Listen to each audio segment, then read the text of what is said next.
मैं शमशेर नजूमी पाकिस्तान पंजाब सांगला हिल से।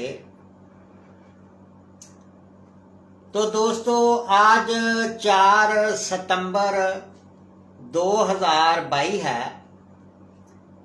इस वक्त रात के 9:30 हो चुके हैं।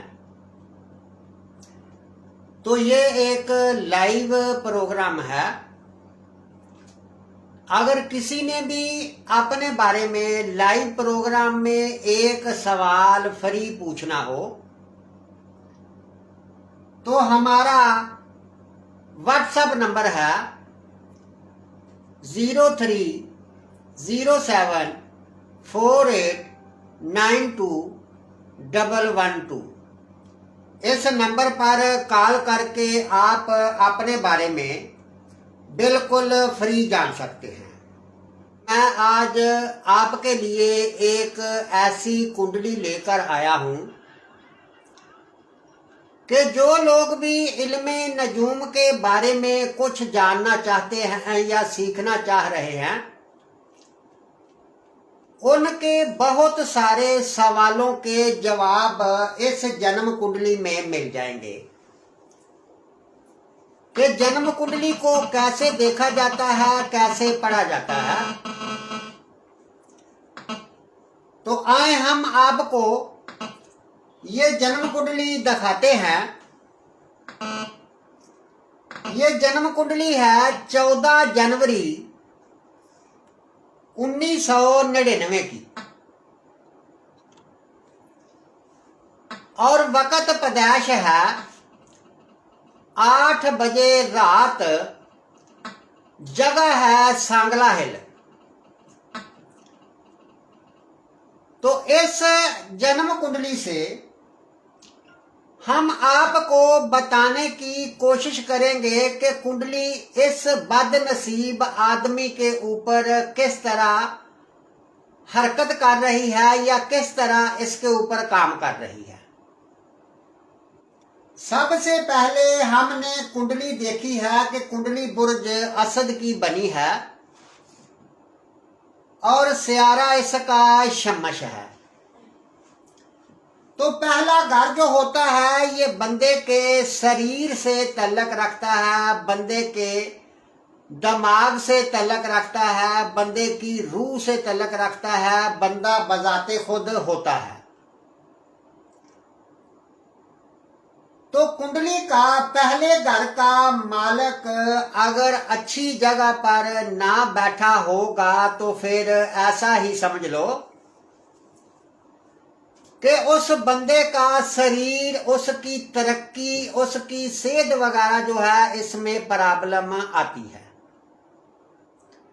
तो इसी तरह कुंडली के पहले घर का मालिक कुंडली के छठे घर में बैठा हुआ है बुर्ज जद्दी में।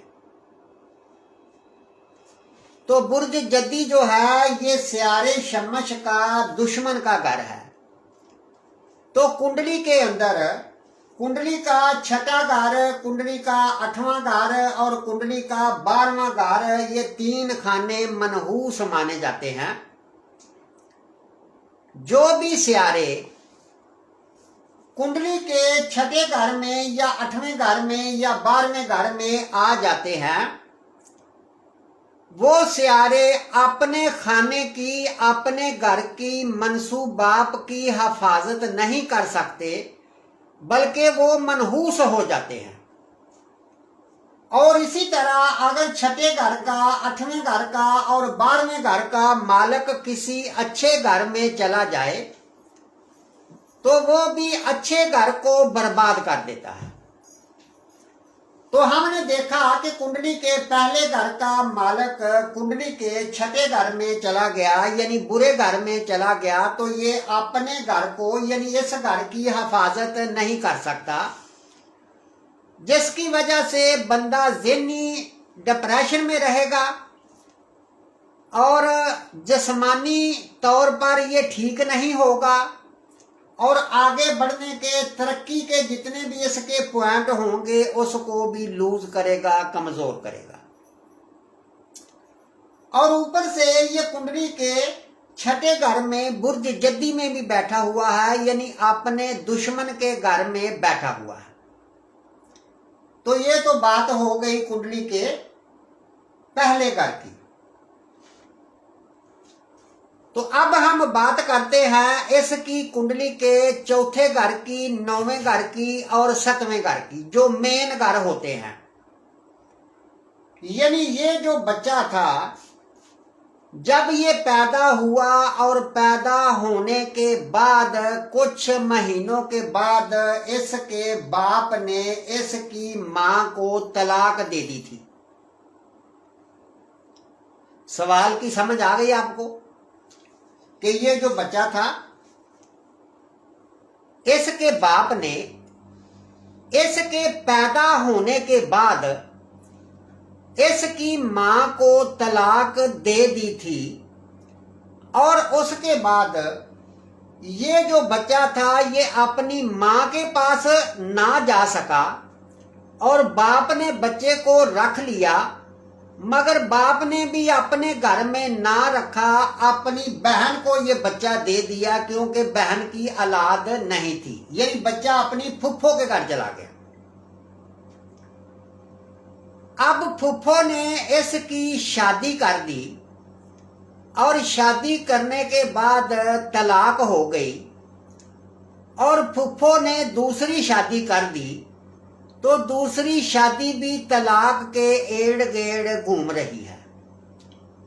तो अब हम इसको बताते हैं आपको कि ये कुंडली इसकी माँ और इसका बाप, इसकी किस्मत, इसकी शरीके हयात के साथ कैसा सलूक कर रही है। तो सबसे पहले हमने देखा कि कुंडली का जो चौथा घर होता है, ये बंदे के घर, बंदे के सुख, घर का सुख, जमीन, प्रॉपर्टी, मकान से तल्लक रखता है, और बंदे की मां से भी तल्लक रखता है। और कुंडली के चौथे घर का जो मालक है वो स्यारा मरीख, जो कि कुंडली के तीसरे घर में बैठा हुआ है। एक तो बुर्ज मीजान में बैठा हुआ है, यानी अच्छी जगह पर नहीं है, हबूत है। यहाँ हबूत से मराद है कि कमजोर है, अपने खाने की केयर नहीं कर सकता। दूसरा ये है कि ये 1 डिग्री और 7 दकीके का है, और जो भी स्यारा 0 से लेकर 1 डिग्री का होता है, वो स्यारा अपने घर की केयर नहीं कर सकता, यानी उस स्यारे को बच्चा माना जाता है। और जो स्यारा 27 से लेकर 30 डिग्री के अंदर चला जाता है, उस स्यारे को बूढ़ा मानते हैं। अब 2 चीजें और भी इसमें देख लो जरा, कि जो स्यारा कमर है ये कुंडली में मां का पार्ट अदा करता है। तो स्यारा कमर जो है ये कुंडली के चौथे घर में बुर्ज अकरब में नीच का हो गया है, हबूत हो गया है, डेड हो गया है। अगर हम इस हिसाब से भी देखें तो स्यारा कमर जो है ये डेड होने की वजह से, यानी ये अपनी मां का, यानी मां इसकी केयर नहीं करेगी। तो हम बात कर रहे थे कि स्यारा कमर जो है ये अगर कुंडली में देखा जाए तो ये मां से तल्लक रखता है, तो मां वाला स्यारा जो है ये बुर्ज अकरब में डेड हो गया है। और उसके बाद जो बाप होता है, बाप का तल्लक स्यारे शम्मश से देखा जाता है। तो अगर हम बाप को देखें तो स्यारा शम्मश जो है ये बुर्ज जद्दी में अपने दुश्मन के घर में बैठा हुआ है। तो जिसका मतलब ये है कि बाप का साथ भी नहीं मिलेगा अगर इन दोनों स्यारों को देखा जाए, क्योंकि स्यारा कमर मां से तल्लक रखता है और स्यारा शम्मश बाप से तल्लक रखता है। और इससे हटकर कुंडली का चौथा घर मां से तल्लक रखता है और 9वां घर बाप से तल्लक रखता है। तो हमने जब देखा कि कुंडली का जो 9वां घर है ये बुर्ज हमल है और कुंडली का चौथा घर बुर्ज अकरब है,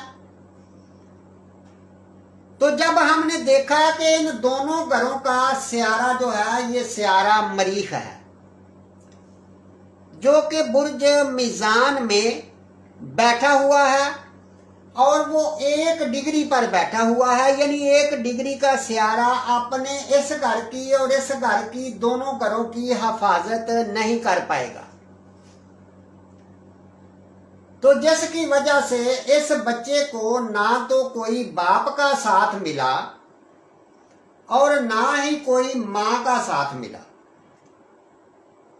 एक तो ये भी इन दोनों घरों का स्यारा बुर्ज मीज़ान में मनहूस हो गया है और ऊपर से दर्जों का भी कम है, और इसके बाद अगर हम जाके फिर देखें तो स्यारा कमर कुंडली के चौथे घर में मनहूस है, यानी नीच का हो गया है, और स्यारा जोहल कुंडली के 9वें घर में जाकर नीच का हो गया है, यानी 2 नीच स्यारे एक बाप वाले घर में बैठा हुआ है, एक माँ वाले घर में बैठा हुआ है, यानी इस बच्चे को ना माँ का साथ मिला और ना बाप का साथ मिला। अब आ जाते हैं इसकी शादीशुदा जिंदगी पर। तो जब हम इसकी शादीशुदा जिंदगी देखेंगे तो कुंडली का 7वां घर जो होता है ये बंदे की शरीके हयात से तल्लक रखता है, शराकतदारी से और व्यापार से भी तल्लक रखता है। तो कुंडली का जो 7वां घर है ये बुर्ज दिल्लू है, और बुर्ज दिल्लू का जो स्यारा है वो स्यारा जोहल जो कि कुंडली के 9वें घर में बुर्ज हमल में नीच का हो गया है, डेड हो गया है।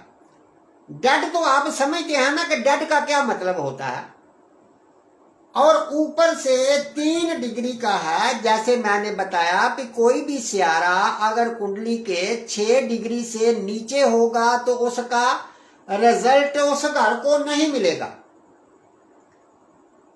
तो जिसका मतलब है कि 7वें घर का मालिक डेड हो गया, तो इसका मतलब ये है कि इसने पहली शादी की और पहली शादी वाला स्यारा डेड हो गया, और इसको शादीशुदा जिंदगी का सुख नहीं मिलेगा। बेशक ये लाख शादी कर ले तो फिर भी नहीं मिलेगा, इसलिए कि 7वें घर का मालिक ही डेड हो गया। ये हो गए 2 सवाल आप कुंडली में निकाल सकते हैं कि कुंडली के चौथा घर इसके स्यारे की पोजीशन अगर खराब हो जाती है तो ऐसा होता है, और कुंडली के 9वें घर के मालिक बाप और किस्मत, यानी किस्मत भी 9वें घर से तल्लक रखती है। तो 9वें घर का मालिक भी अगर खराब हो गया तो किस्मत और बाप का साथ नहीं मिलेगा। अगर चौथा घर 7वां घर खराब हो गया तो फिर शराकतदारी और शरीके हयात का साथ भी नहीं मिलेगा, बेशक जितनी मर्जी शादियां कर ले। इसके आगे चलते हैं। इसके आगे जाता है मेन घर जो होता है ये, यानी कुंडली का 5वां घर होता है, जो कि बंदे की तालीम से और बंदे के मन से, बंदे की औलाद से तल्लक रखता है। तो हमने देखा कि कुंडली का जो 9वां घर है ये बुर्ज कौस है, और बुर्ज कौस का स्यारा मुश्तरी जो कि कुंडली के 8वें घर में अपने ही घर में बैठा हुआ है, और ये 0 डिग्री का बैठा हुआ है। एक तो ये है कि मैंने जैसे पहले बताया कि कुंडली के किसी भी घर का मालिक अगर स्यारा कुंडली के 6ठे घर में, 8वें घर में या 12वें घर में चला जाए तो वो स्यारा मनहूस माना जाता है, वो अपने घर की केयर नहीं कर सकता। तो दूसरा ये है कि ये स्यारा 0 डिग्री पर भी बैठा हुआ है, तो इसका मतलब ये हुआ कि इसकी तालीम भी मुकम्मल नहीं होगी और इसके अलावा औलाद होने के जो चांस हैं ये भी नहीं होंगे, यानी औलाद होना भी मुश्किल है। वो दो कादों से, यानी एक तो सियारा मुश्तरी जो है ये औलाद का कारक सियारा माना जाता है, जो कि कुंडली के 8वें घर में बैठा हुआ है। और वैसे भी सियारा मुश्तरी कुंडली के 5वें घर का मालिक है, जो कुंडली के 8वें घर में और 0 डिग्री पर चला गया। तो इसका मतलब यह है कि पहले घर का सियारा भी आउट हो गया, जो ज़हनी टेंशन देगा, परेशानी देगा। चौथा घर मां वाला, इसका भी सियारा आउट हो गया। 9वां घर बाप और किस्मत से तल्लक रखता है, तो इसका सियारा भी आउट हो गया। और 7वां घर जो शादी से और शराकतदारी और व्यापार से तल्लक रखता है, इसका सियारा भी कुंडली के 9वें घर में डेड हो गया। और औलाद वाले घर का भी सियारा मनहूस हो गया।